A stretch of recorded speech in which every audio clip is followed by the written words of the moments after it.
करके मुझे माफ़ कर दीजिए जी, मुझे माफ़ कर दीजिए जी, मुझे माफ़ कर दीजिए जी। और जिस जिस आत्मा ने मुझे कष्ट पहुंचाए, मैं उन सभी को दिल से माफ़ करती हूँ, माफ़ करती हूँ, माफ़ करती हूँ। इस तरह बाबा ने समझाया। और ब्रह्म परमेश्वर वो समझाते हैं कि बच्चे माफ़ कर देने से और माफ़ी मांग लेने से हम अपना रास्ता क्लियर कर लेते हैं। तो वो अब साक्षी होकर के हमें ये युक्तियाँ बताते हैं जो हमारे से जन्म जन्मों जन्मों में बहुत भूले हुई मन मर्जी से जीवे, तो वो हमारे पाप कर्म बन गए। वो ही पाप कर्म अब हमारे जीवन में कठिनाइयाँ बन करके हमारे सामने आते हैं, जहाँ शरीर पर रोग बन करके हमें उनका भुगतान देना पड़ता है। इस तरह परमात्मा समझाते हैं कि बच्चे माफ़ी मांगो, है ना। वैसे हम सब माफ़ी मांगते हैं कि हे परमात्मा मुझे माफ़ कर दे, लेकिन परमात्मा इस रहस्य को समझाते हैं कि मैं सभी आत्माओं का पिता हूँ, पूरे संसार की आत्माओं का पिता हूँ, पूरे संसार की आत्माएं मेरे बच्चे हैं। यहाँ पाठशाला में ये समझाते हैं कि जाति धर्म कोई सिख मुस्लिम ईसाई क्रिश्चियन ये धर्म की कोई यहाँ पर बात नहीं है। ये धर्मों से ऊपर की बात है कि वो ऑलमाइटी अथॉरिटी इस समय हमें आकर के स्वयं हमारे गाइड बन करके हमें शिक्षा देते हैं कि बच्चे मैं तो पिता हूँ, तो मेरे से माफ़ी क्या मांगनी, माफ़ी तो उनसे मांगो जिनको किसी न किसी जन्मों में आपने कष्ट पहुँचाए, दुख दिए, तो वो उन आत्माओं से माफ़ी मांगो। उन आत्माओं से हम माफ़ी मांगते हैं तो बहुत गहरा रहस्य है कि हमारी आवाज़ उन आत्माओं तक वो स्वयं पहुंचाते हैं। वैसे क्योंकि पता नहीं किस जन्म में क्या हमारा उनके साथ हिसाब किताब हुआ, इस समय वो आत्मा कहाँ है पूरे संसार में। तो ये भेद है कि वो स्वयं ही ये युक्ति बताते हैं, तो स्वयं ही ये काम चुपचाप करते हैं। जैसे कि हम एग्जाम्पल अपने मन में बनाते हैं कि जैसे कि घर में कोई बड़ा हो, दादा हो, तो पहले जैसे जॉइंट फैमिली होते थे तो कितने बच्चे सभी मिलकर के इकट्ठे खेलते थे और एक दूसरे को कैसे लड़ाई भी करते थे। तो सामने जैसे कि पिता चुपचाप देख रहे हैं, दादा दादी देख रहे हैं कि बच्चे है ना, तो कौन भोला बच्चा है तो कौन शरारती है, तो किसने ज्यादा दूसरे को पीटा।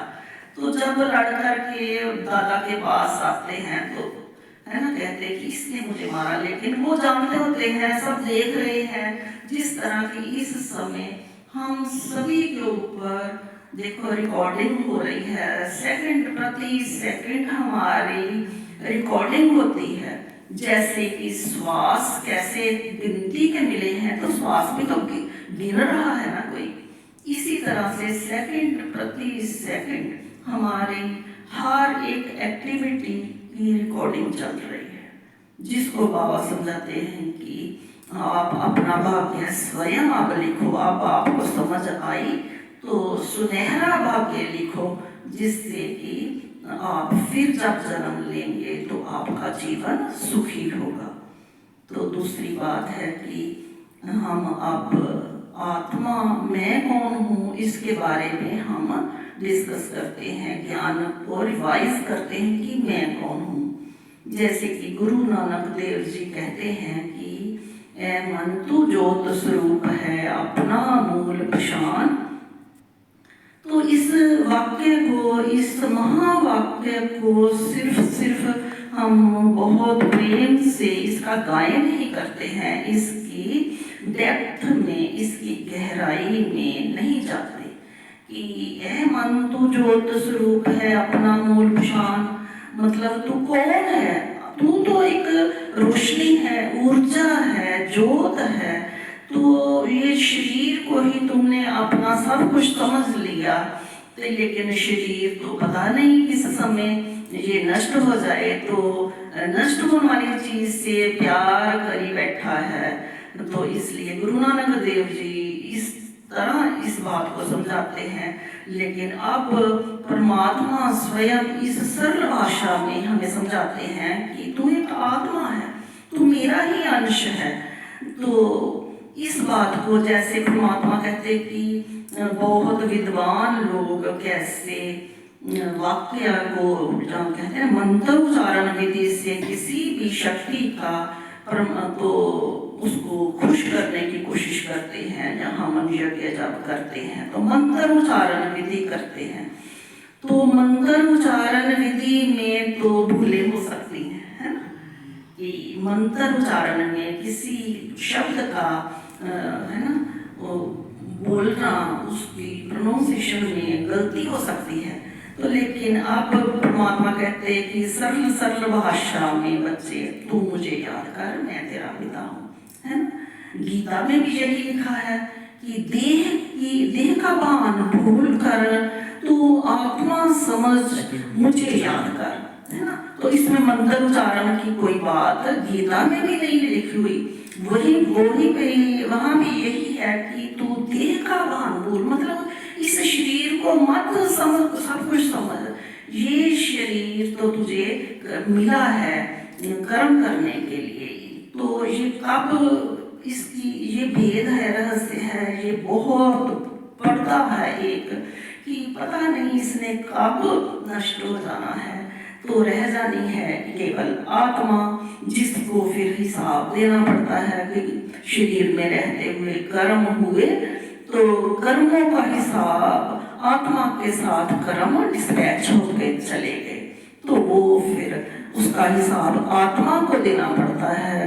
तो फिर इस तरह मैं एक आत्मा हूँ, तो मुझे ये शरीर मिला है कर्म करने के लिए। मैं आत्मा आंखों के द्वारा देखती हूँ, मैं आत्मा मुख के द्वारा बोलती हूँ। मुझे ये ऑर्गन्स काम करने के लिए, यूज करने के लिए मिले हैं।